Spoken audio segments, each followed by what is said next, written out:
साधु का दूसरा लक्षण है वो करुणा संपन्न हो, दयालु हो। एक बात मैं आपसे कहूं, दया करुणा, दया और करुणा में भी फर्क होता है।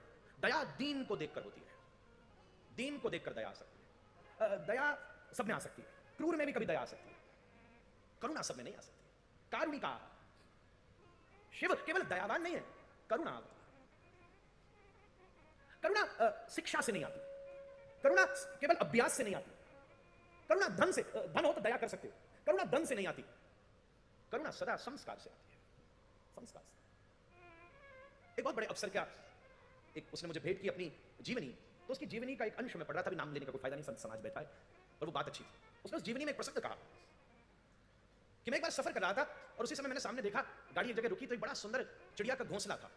तो मेरी पत्नी ने मुझसे कहा कि इस घोंसले को ले लेते हैं, घर सजाने में बड़ा अच्छा रहेगा। उसके बगल में एक और घोंसला था, कहा ये दोनों ही ले लो। तो अफसर ने ड्राइवर को कहा कि भाई ये घोंसला उखाड़ ला।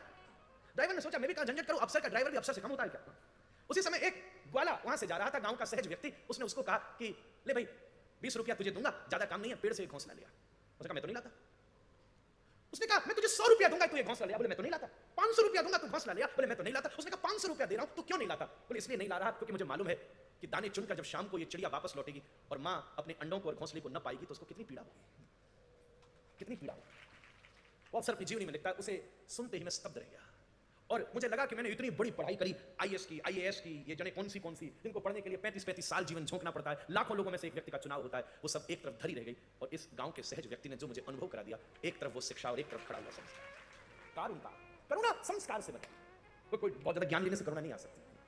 करुणा क्रिया का विषय नहीं है, करुणा स्वभाव का विषय है। संत के पास कारुण्य रूप स्वभाव, मेरे गुरुदेव तो ये कहते हैं कारुण्यात संप्रकाशितम, जीव के भीतर जो ब्रह्मांश है वो करुणा ही है। हमारे भीतर जो ब्रह्मांश है वो करुणा ही ब्रह्मांश है, भगवान उसी के लिए तो प्रकट होते हैं। तितिक्षवः कारुणिकाः